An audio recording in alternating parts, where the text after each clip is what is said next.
Good morning, guys. Whoa, man, it's early. It's Monday. It's always like getting going. You know what I mean? Hope everybody's had a really great weekend. How did your weekend go? Welcome to Shaggy's Consulting and Training. I just wanted to get everything going, live it up. I got some invites out to a whole bunch of people. We'll see who stops by on Monday to see how their weekend was. My phone's doing great. All right, so how was everybody's money? I was going to share it around, but I can't. Welcome to Shaggy's. Share the video, like the live. It's coffee in the morning. We're always getting motivated and rolling. Man, I drove the Scooby car to work. It was nice. There was no wrecks. It was a really good weekend. How was your guys' weekend going? Like, what did you guys do this weekend? It's so weird. We're like already 6 months into January and everything's going. I've already had so many calls this morning. I had a call from a client that follows me. Uh, and this happens a lot, right? This happens a lot. Yeah, a lot of people get screwed out of money that's really owed to them. It's crazy. Like with how you guys having trouble. I found this company a while back. I've been watching them because I always run into problems with invoices and aging in invoices and keeping track of getting paid, right? That's like the main point, getting paid. And with double brokering going on and all this co-brokering and all these different things going on right now, getting paid is important because we're all living like paycheck to paycheck. Those credit cards are all stretched. It ain't fun. I mean, trucks are sitting, fucking insurance is getting high. Like, oh my God, every time you turn around, it's something, right? Storms tearing stuff up. So, back when I was always running my trucking company, I think about it because we're getting ready to open up a new trucking company here in the near future. We'll be opening up, I'm hoping in the next 6 months to have a trucking company going too. So, we got the trucking, the brokerage, the dispatching, the compliance, the customers, the consulting. It's going to be so much fun to like show you our adventure. The only thing left is the last piece, right? But anyways, so back when I had my trucking company and all the time I did dispatching, and it's still yet today, one of the biggest problems we don't understand is aging load boards, broker fraud. I still see, like, especially in the produce industry, a lot of people dealing with people and not getting paid. And especially like with factoring companies where you're on recourse and you have a thing called aging.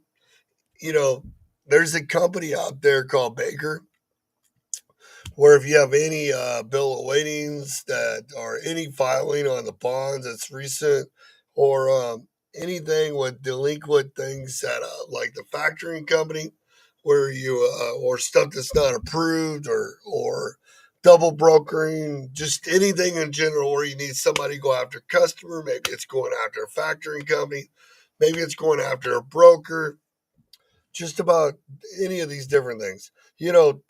So many times to see money, leave that people try to get that, leave that money on the table or fail at getting it. And I've been watching this guy, Scott, and his company, and they charge like 20%. Holy cow, dude, they go outside the United States. They'll go chase them down to Mexico. They'll go to freaking Canada. They chase everywhere. It's crazy. They got lawyers all over this. It's kind of neat. A lot of people forget about that. Leave that money on the table. What's up, Mike? Hey, Mike's getting ready to take the step of moving in the future. He's going to start working on growing his company and some consulting. I'm really excited. So, what's everybody doing this week to focus on what's going on? I know Mike's going to start focusing on building his product, taking control of his business, and maybe add some owner operators. What are you guys doing in the next 6 months before this election comes up? I see a lot of people talking about different niches changing right now. Like a lot of people jump to the oil business in Texas, and it's not going so well. A lot of people chasing produce, but trying to bail themselves out but now the produce is kind of a little bit. It's after the 4th of July. A lot of companies these next 2 weeks, don't they do inventory right now? Like reevaluate if the quarter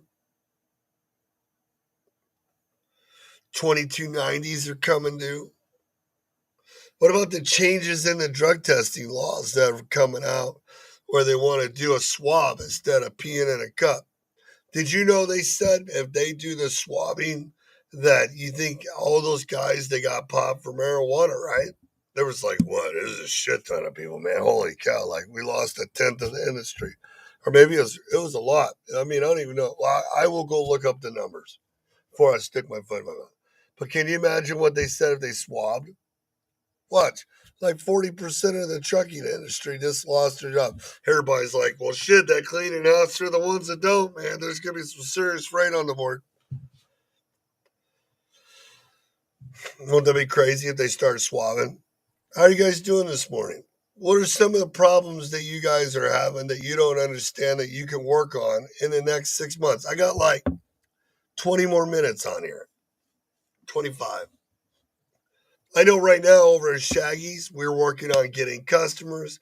We're building the compliance company. The girls are doing IFTA. We had a bunch of new authorities last week. I have no permits. You have to be more vague on the question. Like, I have no permits. Permits for what? You need license plates? Do you need oversized permits? Do you need like Kentucky, New Mexico? I mean, people, if you need any of those, we can help you. I don't know. All right. So, what kind of problems are you guys having? Like, what is it? Is it the networking part? Is it the adding owner operators part? Oversized dispatching. Okay. Oversized permits. We can help you with that. You know, that's a fancy thing in our compliance company. We were just talking about adding that, but it takes cash flow to do things like that because different states have different things to do permits. Like one of the states is like 5 grand. The cost of doing business. Coffee. All right, dispatching. You know, we have a lot going on. With our brokerage, we're getting these lanes in Texas and PA and some in the Midwest, and we're constantly growing. And we're going to be calling more and more customers and posting based off the trucks that we're currently dispatching. And the more lanes we're building, the more customers we're going to go after this time. And it's kind of crazy. And we'll be putting those out there. We're really looking for flatbeds, dry vans, and we have a few. I think I have four dry van trailers that I can rent. So if we got four guys that need power only, we can help them out. But we James and Don, and I and a couple others have been working really hard over this last year, especially Don, to get this dispatching rolling again, grooving. And the only reason we have the dispatching is about freight because the freight, we want to cover the trucks with our freight, especially in this market, man. Most people are one way worried about what they're left on the table. So if we can build round trip freight or we get guys home on the weekends, I have a product to sell on both sides. It's only a win-win. You know what I mean? The only thing left is to add my own trucks to the product. Illinois flatbed. You know, we do have some loads from PA going to Oglesby, Illinois. I'm more than likely that I can find some going from Illinois to PA and do that on a weekly basis if you're interested. Just let me know. And that's a daily run coming back.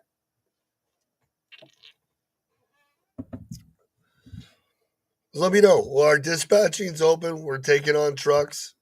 The brokerage is rolling. We have freight. We're selling customers. What problems are you guys having? Like, what can I help you with this morning to change your brick wall for the next 6 months? Is it recruiting? Is it hiring? Is it finding owner operators? Is it the way you talk to customers? Is it why you're not getting with the right brokers? What is the current problems? Is it collecting money for back bills and stuff? Like I was saying, that guy that we have in the group now, Scott Harrison with Baker,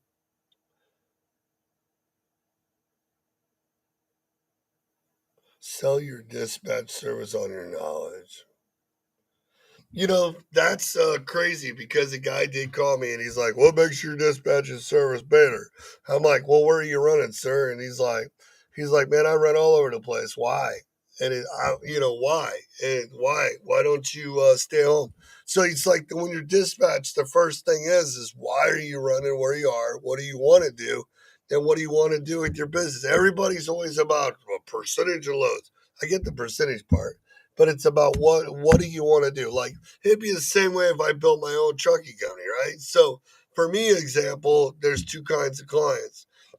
There's the ones that I have to think about this, right? Because if I'm running a client like Keisha, for example, she doesn't want to drive the truck. She wants to get out. She wants to have owner operators, and she wants to be able to be a business owner. So for her, if I can figure up a fee and build a route, and so for her, she lives in Ohio, right? So for her in Ohio, if I can do the Western PA and then over to St. Louis, maybe down to Highway 40 and then back up towards Michigan. That's a great running area. So now I got to find all the major cities, build the lanes in those areas. Everybody's like, "Wow, that's a lot of work." I know it is a lot of work. But that's the way you got to do it. You start building one, you get a few, you add a couple others.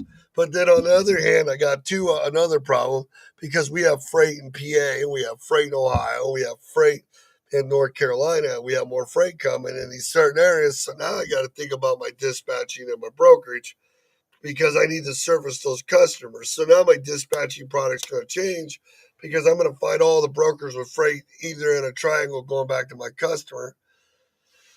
And some of it will sell one way, but a lot of it I really want to run on my own trucks. You know what I mean? It's just easier that way. I don't have to deal with the load boards. So building those products takes time. I mean, it's going to do it a lot faster, and we're going to do it more efficient. We're going to utilize the brokerage. So, I mean, that's what a lot of guys don't do. You can see it all day long on the load boards. That's not what they do. They just go for the next load, what pays next, OTR, run all over the place. Guys don't go home. I don't really want that product for my dispatching, nor do I want it for my trucking company. When I open my trucking company, I want home on weekends. I want two products. One where they run regional and they're home on weekends, and one for the guys that like want to go from St. Louis to Indy and Indy to St. Louis, and then maybe around St. Louis and Indy, and they're home every other night and on weekends.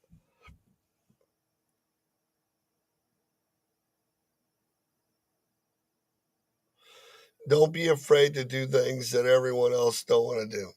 Mm. You know, like what? Building a product and doing the work, or are you talking about freight chasing in general? Like, I don't want to freight chase. I don't even want to.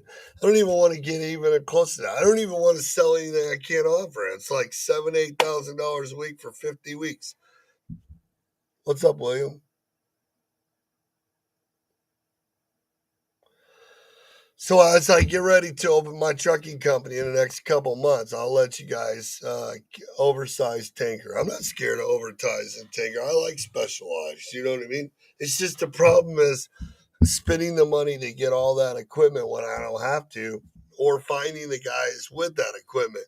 If I go into oversized, I definitely want to concentrate on more special. I'd want to work it really hard before I started and know where I'm going. You know what I mean? Because, when you get to oversized, and especially like flatbed, and you go east of 81 or west of I-35, the games always change on how much I should get paid. It's different.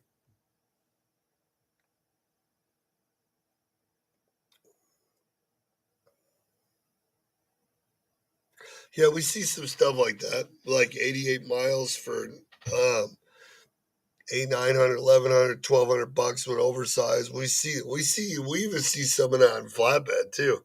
Like flatbed right now is hopping compared to dry van, just from my opinion.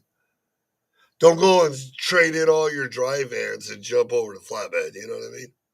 What? So the 8 people that are watching, like, what problems are you guys having? Because like I'm sitting here building these posting lanes for my own dispatching and stuff for service. It's easy for flyby. I haven't really seen it slow down at all. Maybe at first a little bit last year,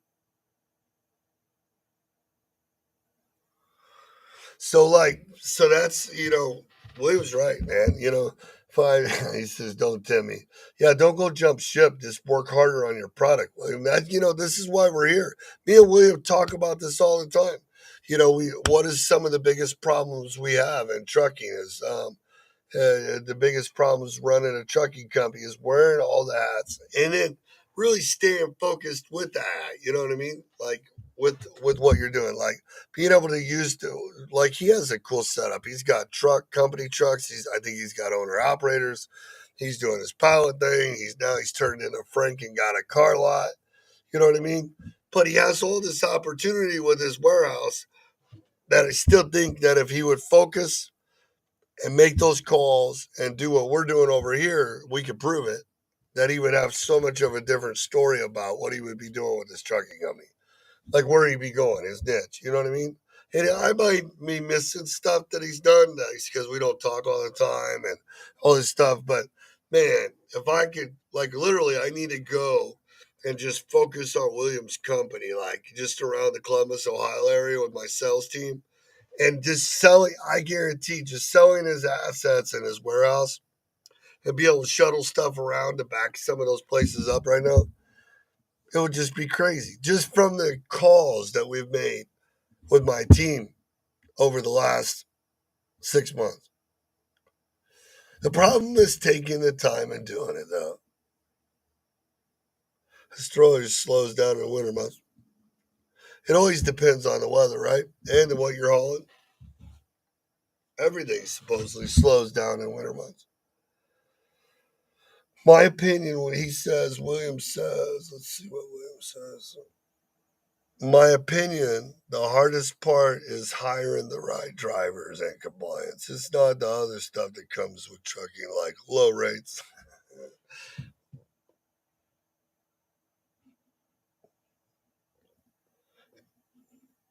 I'm actually going to be probably next week. I'll be in Cincinnati. Maybe I'll go over to Columbus too. I'm going to be visiting our compliance customers in person. I got like four of them to see. I'm going to go and do compliance at their location. It's kind of exciting to start doing that too. It's like so many moving parts: compliance, then you're over at the brokerage, then you're doing dispatching. Now you're back to the trucking company, and you're like, thank God I got a team. Like literally, could you imagine not doing it without a team, like a efficient team to be able to get there? It's like weird. It's like I built it all backwards. It's like most people build it up one piece and then they add a piece and then the money's rolling in to cover a piece. Nah, we go and do it with no money and build it backwards. Now we have all the departments. Now it's time to get everything. It's crazy. So what kind of problems are you guys having? Is it drivers? I think so. And when I open my trucking company, it's going to be all owner operators. I just don't want drivers. Well, I'll treat them the same as drivers and have the compliance and all that stuff, but I don't, I just don't. In this day and age, nobody wants to drive for nobody no more. I guess if Yellow goes out of business, you'll have nine. Retention. Why is it so hard? If you have consistent freight where you're paying a guy $1,500 to $2,000 a week every week, home on weekends, and it's consistent, then why do drivers quit? If you make up all the rules, you have constructed, you have the rules up front. They put them through orientation. Everything's laid out in writing. They sign off on everything. They know the system, and then they go to work for you, and you have the freight to back it up consistently. Then why is there a problem? Why do drivers still jump ship? If you offer them a certain amount of money and you give it to them every week because you built the product to maintain it, I mean, is it their fault that you have all company trucks and when company trucks are down, it causes problems through the company? Or you have company trucks and owner operators, so whenever a truck goes down, the other trucks still run efficiently because the owner operators cover the trucks that are down? Then you have money to be able to pay a driver. So when he is off or the truck's down, you don't have to tell him why you can't pay him. Is that driver retention?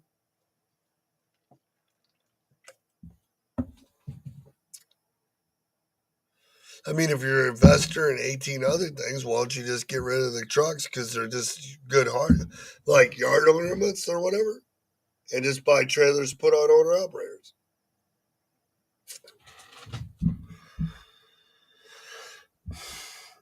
What problems? What? It's 6 months in. I know so far the only thing I have has been able to put everything on paper and focus, and then have everybody start making lots of calls. It's the beginning of the week. We have 5 days to go to start making changes to our plan right now. Everybody's like, we don't want to change. We just go with the flow. It's working. Okay, then keep doing what you're doing. A guy earlier, I think it was, I forget when it was. He talking C.H. Robinson, TQL, Alan, Coyote, naming off all these brokers and all the problems they're having. And I'm just like, look at the brokers you're talking about. I mean, the other guy, though, you got Robert over here that's been running with one guy at C.H. Robinson, and he's been making more than half the people I talk to, and he's home every weekend. One guy at C.H. Robinson running him. He's not even paying a dispatching fee. Everybody's product's different. Everybody's situation is different. I think it always comes back down to that consistency and paycheck. Money. Don't it? Money, money, money, money, money, money, money, money.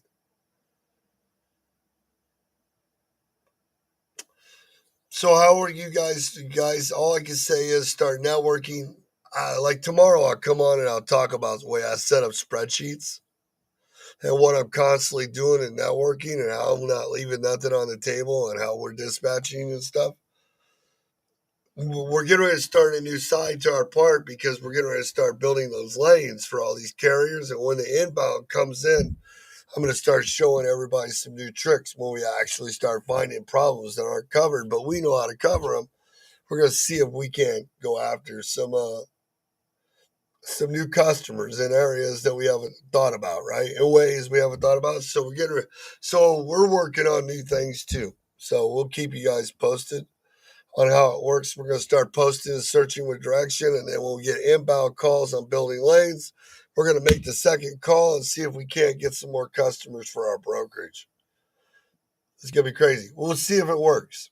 Everything else has worked so far, so let's keep on pushing. And if you guys need help with one-on-ones, your business plans, you guys want to come see us in person at my office and do some hands-on work, whatever you guys need help with. You need help with compliance, insurance, equipment financing. If you guys have hot shots that can do containers with 40-foot tilt hydraulic trailers, give us a call. If you guys have flatbed vans, all that good stuff, give us a call. Whatever. We're here for you. Peace.